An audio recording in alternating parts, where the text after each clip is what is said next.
What's up, teams? Your Kmish with your Week 8 recap. So there are only 5 weeks left in the regular season before we hit playoffs. So if you're going to make your moves, it's definitely now is the time. Good luck with the rest of your regular season. I want to address something that we talked about, or I should say I talked about last week, and it's in regards to team name changes. I know Darren was able to change his team name to Jerking Golf, and I said that was it, no other changes, but to be fair to the rest of the league, I am going to open it up for this 1 week. If you want to change your name, you can change it. But it has to be changed before the end of week 9. Okay, so by the time this week, next week, for the recap, your new name should be already in there. Or you're stuck with whatever you have for the rest of the season. So your one time only chance to change your name to be fair to the rest of the league. So there you go. That's my gift to you. Early Christmas. All right. So I don't know. I think most of you guys have been invited to this, but Darren has a DraftKings league, which is completely separate from this. But I participate in it. So does Eric, and so does VG, and I think Dave Young participates. I think most of the time. But anyways, it's another league. If you're interested in participating, it's $10 every week, and it's winner takes all. So depending on how many people play, we usually have a minimum of 10 in order to get the week going for the league. I myself have won it twice. I know VG has won it once. I'm not sure if Darren or Eric has won it yet, but anyways, you can win. I'm up over $180 for the year so far, so it's pretty fun. So if you're interested, we have it to where there's about 15 slots, so there's extra slots every week. So if you're interested, hit up Darren for that. If you don't have Darren's contact information, let me know, but I think most of you do. All right, that's that.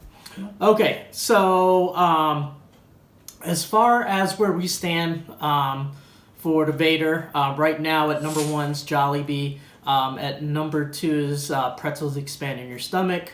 At number 3 is me, the Dagonizer. And then at number 4 is Team 904net. This is as of standings now. So if the playoffs were to start today, that's who the top 4 would be. If it were to start today, the bottom 4 playing for the pink plate would be number 9, Team Fear Me. At number 10, Deadpooling. At number 11, The Bone Cracker. And then at number 12, Never See It Coming. So that's kind of where we are as far as standings go. So that brings us to our week 8 recap. So let's get our music going. All right. So, this week's points leader for the 4th time this season, pretty amazing, is 904net with 136 points. He has won 4 times this season, 3 that have been outright wins, and then once he tied with, I think it was Pretzels Expand Your Stomach. So he's collected about $35 in winnings so far. So he had 3 players that scored more than 20 points on his roster. Patrick Mahomes having an awesome season, scored 28 points. Old man AP at age 33, still doing it with 27 points. Amazing. he's having a really, really good season. And then Stephon Diggs, everything that touches his hand sticks, 21 points. He is sitting at 5-3 for the season, and this week he has a very favorable matchup against Never See It Coming. So chances are he'll be, sitting at 6-3, still kind of in that top tier. But anyways, for 4 times this season, congrats to you. You just earned $10 to you. Other winners this week, the Bone Cracker with 123 points. Never See It Coming, which we never saw that coming, at 122 points. Team Jollibee with 104. Me, the Dakanizer 2.0 at 99 points. And newly named Jerking Golf with 89 points. Congrats, teams. This week's scoring leaders at number 1, and probably the top waiver wire pickup of the season for sure. James Conner happens to be on my team with 35 points. He's having a really great season considering Le'Veon Bell is out. At number 2, should have been Deshaun Watson, but he sat on Camel Toe's bench. He had 32 points, doesn't count. So at number 2 is Todd Gurley with 30 points, still on team Camel Toe Killer. And then there was 2 other people that scored 29 points that should have been in the 3rd slot, Cam Newton and Darren Carr with 29 points, but they sat on benches. So at number 3 is Patrick Mahomes with 28 points from Team 904net, as well as Marlon Mack, also with 28 points from Team Fear Me. All right. So that is a Week 8's recap. That brings us now to your beloved segment, the Come On Man, Not So Top 3.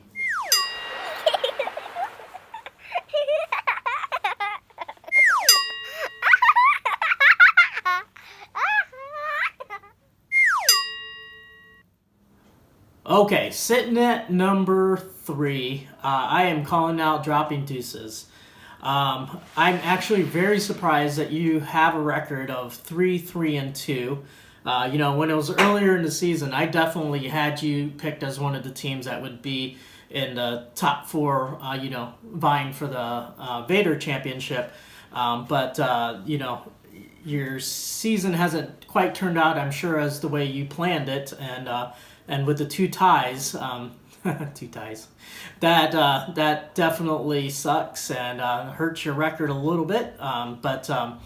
Anyways, I'm really surprised. This week, you definitely had an unfortunate matchup against what turned out to be this week's points leader. And the only way you could have beat him was if you'd started your starting roster as well as your bench. So everybody on your roster, that would have been the only way you would have beat them. So tough matchup, like I said, and I don't know what else to tell you, man. I really thought you'd be sitting at a better place in this season than you are, but it is what it is. That's why we play every Sunday, Thursday, and Monday.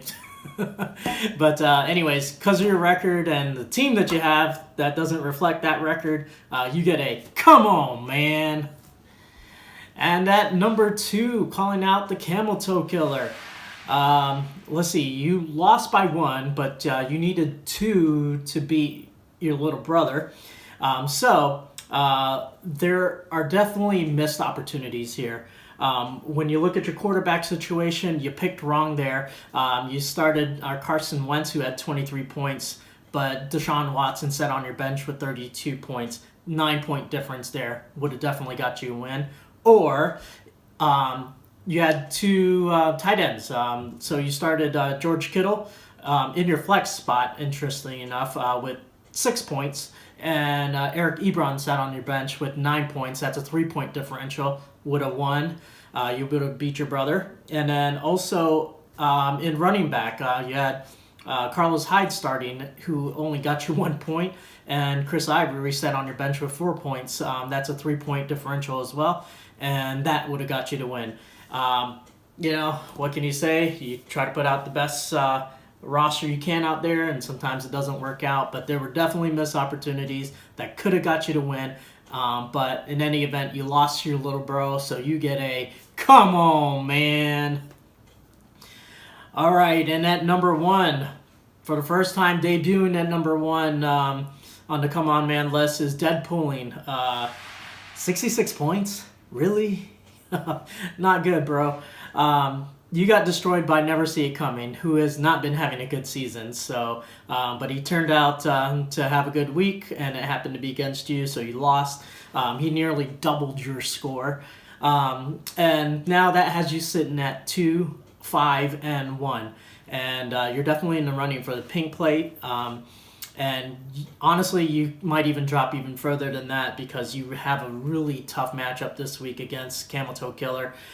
So I don't know what to tell you. Better make some moves, Eddie. But you're definitely kind of sitting at the bottom there. So you get a huge come on, man.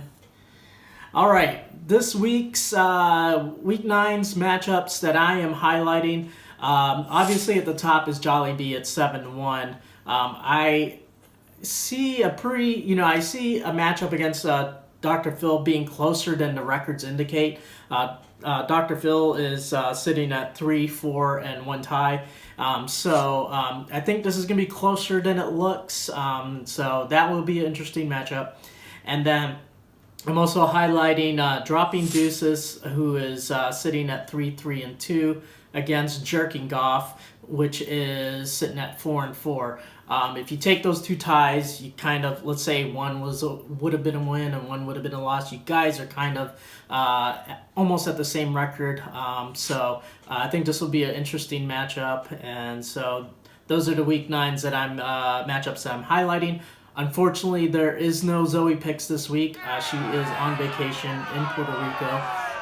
So there won't be any Zoe picks. I know you're disappointed about that, and I'm sure she's disappointed because she really enjoys this segment, but she's enjoying some nice hot weather and hanging out in Puerto Rico with her sister Molly, playing around and everything. So anyways, no Zoe, sorry. So that's it for the Week 8 recap. Good luck in Week 9. This is your commissioner. I am out. Deuces.